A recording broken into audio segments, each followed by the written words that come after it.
criam muitas oportunidades, mas muita gente ignora também, né? Porque ainda tem muita gente fora desse mercado. Eu costumo dizer que a Caixa é a mãe dos leilões. O É que ela verdade. faz, só a mãe faz, ninguém mais faz. Então, eu estou trazendo aqui hoje para poder bater esse papo com a gente a Bibiana Curvelo. Ela é especialista em leilões, ela é CCA da Caixa, que é até uma redundância falar CCA da Caixa, né? Porque a sigla já refere à Caixa, mas ela vai dizer aqui para a gente revelar os segredos da Caixa Econômica, vai revelar os bastidores, tudo que ninguém conta. A gente vai contar hoje. Fala um pouquinho aí, Bibiana, do que você faz, como é o seu dia a dia com relação aos leilões da Caixa. Vamos abrir a caixa preta. A caixa azul, vamos falar assim. A Caixa Azul. Então, gente, eu sou a Bibiana Curvelo. Eu já trabalho com a Caixa há mais de 10 anos. A gente tem uma assessoria de imóveis em leilão. E eu tenho um carinho mega especial pela Caixa. Como o Norberto falou, eu sou CCA, que é correspondente Caixa aqui. Essa é a tradução da sigla. É quem faz a aprovação de crédito habitacional.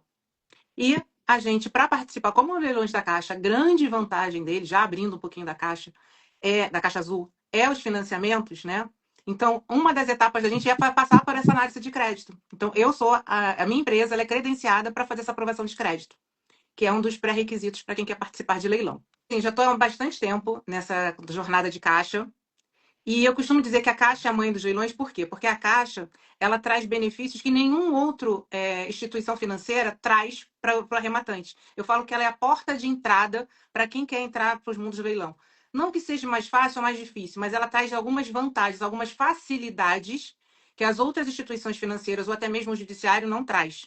Então, Verdade. acaba para aquele investidor que está começando, que não tem tanto recurso, que ainda tem medo, né? Que quer só colocar o pezinho para sentir se a água está gelada ou não, é a porta de entrada. E muita gente, depois que entra, eu falo que isso é cachaça, depois que entra não sai mais, né?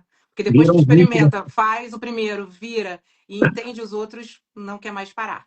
É verdade, é verdade. Hoje tem muito conteúdo para a gente falar aqui, então eu não vou perder nem muito tempo, não. Já vou meter o pé na porta logo, mandar um grande beijo aqui para o meu amigo, meu irmão Rodolfo Corrêa, que entrou aí para assistir a gente, meu amigo de faculdade. Então a gente já vai começar logo falando do primeiro e do segundo leilão, que são o carro abre-alas, né? É o carro abre-alas dos leilões da Caixa. O primeiro leilão, esses dois, o primeiro e o segundo leilão, eles são leilões que são ordenados pela lei de alienação fiduciária. Então, quando o banco faz a retomada do imóvel lá, do devedor do contrato de financiamento, a lei manda que o banco faça dois leilões com aquele imóvel. Né? Então, o primeiro leilão, o imóvel é anunciado pelo valor de avaliação. Né? Que avaliação é essa? Foi a avaliação que foi feita quando o mutuário comprou o imóvel lá atrás. Então, quando ele comprou o imóvel lá atrás, o banco fez uma avaliação e aquela avaliação constou no contrato de financiamento para fins de leilão, inclusive, porque a lei manda fazer dessa forma. E aí o imóvel é anunciado nesse preço. Se esse preço estiver muito defasado, o banco pode equiparar o valor do leilão à referência de preço da prefeitura local. Então, o preço que é estipulado pela prefeitura, por exemplo, para fins de base de cálculo de ITBI, o Imposto de Transmissão, ele vai servir também para poder ser realizado o leilão, o primeiro leilão. Na prática, os bancos dificilmente vão consultar a prefeitura. Eles colocam lá o valor que está no contrato, porque o volume de imóveis é muito grande. Então, eles colocam lá o valor que está no contrato. E aí, o segundo leilão, se não houver interessados, e normalmente não há, porque o primeiro leilão imóvel está bem caro, no segundo leilão, o preço é oferecido pelo valor da dívida, mais encargos do contrato, débitos de condomínio, IPTU e tal. Então, a partir do segundo leilão, já pode começar a ficar interessante. Por quê? Se o contrato é um contrato antigo, por exemplo, se falta 10 anos para terminar o contrato, aquela dívida não está tão grande em relação ao preço do imóvel. E aí pode ser que o imóvel tenha um preço muito atrativo já no segundo leilão. Mas aí a gente ainda tem mais 3 etapas pela frente se não houver interessados ainda no segundo leilão. Fala um pouquinho aí, Bibiana, sobre licitação aberta, venda online. Deixa eu fazer até um adendo para você em primeiro e segundo. Eu tenho uma experiência pessoal minha, tá? Eu arrematei um imóvel em segundo leilão. Porque a tendência que a gente tem é descartar isso, porque a princípio tá caro, porque é valor de avaliação. Muitas vezes as pessoas confundem valor de avaliação com valor de mercado, são coisas diferentes, né? Muitas vezes o banco está desatualizado, muitas vezes ali tem uma oportunidade que a gente não está vendo. E existe uma outra questão também. Os débitos de condomínio de IPTU são 100% integrais de quem está rematando no primeiro e no segundo leilão, que é Perfeito. outra coisa que também faz com que as pessoas se afastem dessas duas modalidades. Mas eu arrematei um em segundo leilão, que caía exatamente nessa brecha aí que o Norberto falou. Era um imóvel que já tinha 15 ou 20 anos de financiamento pago e estava locado e estava com o condomínio em dia e com o IPTU em dia. Tava fácil, né? Eu arrematei na Olof Palme aqui, até você deve conhecer. Eu peguei Sim, o imóvel ali por 180 mil no segundo leilão. excelente. Então, muitas vezes, assim, a gente, apesar de não ser as duas melhores modalidades, a gente nunca tem que fechar os olhos para essas coisas. Eu sempre falo que leilão é informação e oportunidade. Então, a gente não são as duas melhores modalidades, mas a gente não pode fechar os olhos para ela, porque muitas vezes tem uma coisa ali e muita gente está descartando, vai ter pouca disputa porque as pessoas é mais difícil conseguir o valor do débito do condomínio, é mais difícil você conseguir essas informações, então as pessoas descartam. Então, a tendência que tem essas duas modalidades é, sei lá, de 90%, só 5% serem arrematadas em primeiro e segundo leilão. Verdade. O restante vão para as outras modalidades. Então, não descartem, bate o olho, dá uma olhadinha, porque muitas vezes tem alguma coisa ali que pode saltar os olhos. E O leilão, agora, no geral, né? eles também aceitam financiamento, né? Não vou entrar na história do financiamento agora, vou deixar um pouquinho mais para frente, mas que acaba também sendo uma vantagem. O leilão, no geral, é oportunidade, né? Essa é a palavra do leilão, né? Oportunidade. Eu falo que leilão é comprar bem. Se você comprou bem, você pode enfrentar qualquer desafio que tenha na frente. Você pode encontrar um imóvel que precisa de uma reforma mais pesada, mas você comprou bem, você tem margem para fazer a Tem margem. reforma. Demorou um pouquinho mais de tempo para fazer uma desocupação, mas você tem margem para isso. Então, leilão é comprar bem. E comprar bem é Verdade. ter informação. Então, informação é primordial. Não saiu em primeiro e segundo leilão, a gente vai para a terceira modalidade, que é a licitação aberta. Nessa modalidade que a gente acabou não falou, né, que a primeira e a segunda tem a representação de um leiloeiro, é obrigatório o leiloeiro. Na licitação não é obrigatório, mas a Caixa usa um leiloeiro público. Então você tem os custos de 5% do leiloeiro, que você tem que colocar na conta, e aí ele já vem com uma margem de desconto. A Caixa já internalizou, ela já colocou esse imóvel para dentro do estoque, já deu ele como prejuízo, e ela pode vender ele pelo preço que ela quiser. Então, ele já vem ali com uma margem de lucro, não, de desconto considerável, e aí a gente começa a olhar com os olhos mais atentos para essa modalidade. E essa modalidade, acho que do finalzinho do ano para cá, ela também pôde ter financiamento, porque antes era só Final à do ano. vista. Foi Então, final quando do abriu ano. o financiamento, aí expandiu ainda mais, e hoje pode-se dizer que, sei lá, 50% dos imóveis saem em licitação aberta. Mesmo tendo o custo de leiloeiro, porque acaba sendo vantagem. Você, quando vai fazer a conta, bota lá na sua planilhinha, você tem isso como um diferencial. Perfeito, perfeito. Além da licitação aberta, a gente tem também as outras duas modalidades, né? Que se a Caixa não vendeu o imóvel no primeiro leilão, nem no segundo leilão e nem na licitação aberta, a Caixa passa a ter esse imóvel lá em estoque e anuncia no site dela, na venda online e na venda direta, que hoje está sendo chamada de compra direta, né? A Caixa Eu falo que mudou, apagou, né? levou. Pagou, levou, pagou, levou. Não Mas tem a Caixa, mistura. só pra sacanear a gente, ela trocou a nomenclatura, né? Porque a gente cansa de falar venda direta. Não, agora é compra direta. É. Respondendo o William aí, que perguntou se a live vai ficar gravada, vai sim, tá, William? Vai ficar gravada. Eu vou salvar, a gente vai fazer depois uns recortes também para soltar nos perfis, então de qualquer forma, vai ficar gravado. Então, Bibiana, fala aí um pouquinho pra gente da venda online. Então, a venda online e a venda direta eu falo que é o filé mignon. E a venda direta é o filé mignon e a venda online é a picanha, vamos dizer assim, né? Porque você não tem o custo de leiloeiro. A Caixa arca com até acima de 10% os débitos próprio terrenos, que são os débitos de condomínio e IPTU.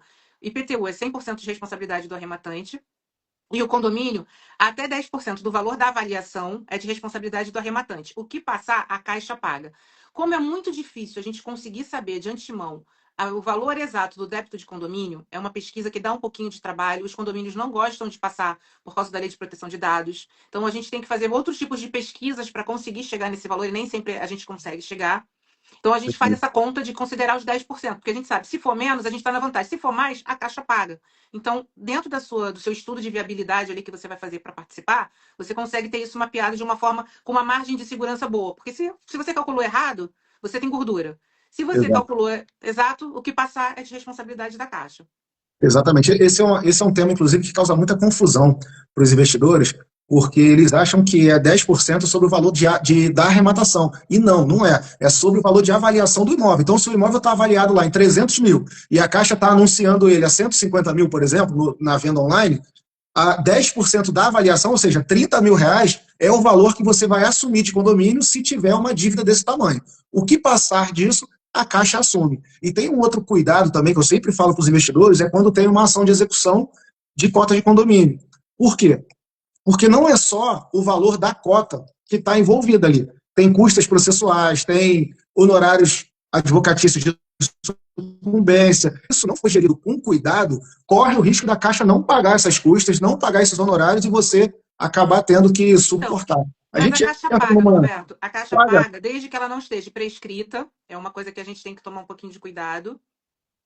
E se os honorários não estiverem acima dos 20% máximos exigido por lei. Porque tem muita. Eu já tive casos de que tal advogados estavam cobrando 30% e a Caixa falou: não, está acima do máximo exigido por lei, então eu não vou pagar. E aí ela tem respaldo para isso. Uma coisa que a gente tem que tomar cuidado, que eu já me deparei uma vez, eu tomei um. A primeira vez que eu me assustei um pouco, a Caixa não paga se for associação. Se a associação não tiver registrada na matrícula, e 90% das associações não estão averbadas na matrícula, só tem ela não paga. CNPJ. É. Então, assim, por exemplo, a gente pega condomínios grandes aqui que a gente nunca imagina que pudesse ser Com casas de luxo, né? casa de luxo e que são associações, não são condomínio. Então, eu já me deparei com isso uma vez e eu falo, não, olha, é um sinalzinho de alerta que a gente tem que tomar cuidado, olhar a matrícula e ver se lá tem um condomíniozinho registrado na matrícula, para você não ser responsável por 100% dos débitos, porque, né, essa é uma surpresa que não é nada agradável de se descobrir. E que pode acabar com sua lucratividade, né? Se você estava pensando para fins de investimento, isso pode acabar com a sua lucratividade. Sim. Então, se o imóvel não for vendido lá no primeiro leilão, nem no segundo leilão, nem na licitação aberta e nem na venda online, a venda online também fazer um adendo, que é aquela que tem um reloginho contagem Reloginho, o regressiva, famoso reloginho. o famoso reloginho, e que acaba em 18 horas de um determinado dia. Então De a Caixa segunda a bota lá. sexta, porque antes era final de semana também. Eu peguei um já domingo, 18 horas, lembra? Eu peguei um, nós pegamos um domingo, Eu peguei o dia 18 31 horas. de dezembro. Então, quando esse relógio zera, o último lance ofertado lá, a melhor proposta, a melhor oferta, vai levar o imóvel. E tem um detalhe também, mas vou deixar esse detalhe para depois da venda direta. A venda direta nada mais é do que os imóveis expostos lá num balcão. O imóvel está no site da Caixa com preço, você chega lá, faz a oferta, se tiver tudo certinho, as documentações corretas, você vai arrematar o imóvel diretamente. Né? Diferentemente da venda online, a venda online tem, enquanto tiver um reloginho lá, a Caixa está apurando propostas, né? E aí quem estiver dando o lance lá, um maior que o outro, a Caixa vai recebendo os lances até que aquele relógio zere. Quando o relógio zerar, o maior lance ofertado, a gente fica numa guerra do caramba. Eu falo, não, Bibiana, vamos dar 2 lances seguidos logo.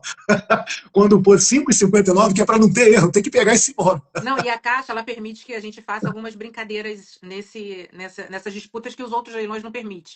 A gente pode dar lance abaixo do lance que é vencedor. Então, eu posso dar um... São estratégias que a gente usa de uma forma... a gente vê que, de repente, aquele primeiro colocado que está dando um lance muito inflacionado, que está inflacionando, que ele não vai pagar o boleto. Então, a gente se coloca numa posição de segundo ou terceiro colocado. Eu não sou obrigada a cobrir o maior lance. Eu posso dar qualquer valor em incremento de R$ 1.000, se for até 100 mil, em cima do meu lance. Então, eu consigo me colocar numa posição estratégica, porque a gente que já está no mercado há mais tempo, a gente já consegue identificar os lances fakes, que são aqueles lances que as pessoas vão inflacionando, tipo da sala da Barra da Tijuca, que venderam lá a sala por um preço absurdo. Absurdo. E não pagaram o boleto. E não pagaram o boleto. A gente sabia que não ia pagar o boleto. E então, eu a gente tinha se coloca cliente naquela sala, numa situação estratégica, porque a Caixa, se o primeiro colocado não paga o boleto, vem para o segundo. Se o segundo não paga, vem para o terceiro. Se o terceiro não vai até o último colocado. Então, você se colocando numa posição estratégica, você pode ser surpreendido e estar rematando o imóvel, mesmo não tendo ficado em primeiro lugar. Esse era o detalhe que eu ia falar depois da compra direta. Mas a gente não combinou. Chegou na hora, porque eu falei primeiro de compra direta, foi na hora no gancho certinho. O William está perguntando aí para explicar melhor sobre o tema de associação. William, eu tenho um amigo que trabalha com condomínio, que eu vou tentar marcar uma live com ele, é o Daniel Vargas, que daqui a pouco vai, se ele não estiver aí no vídeo, ele vai ver em algum momento esse vídeo. Ele vai agendar uma live aí comigo, a gente vai explanar bastante sobre a associação de moradores. Mas basicamente é o seguinte, o condomínio edilício, ele é regulado por lei.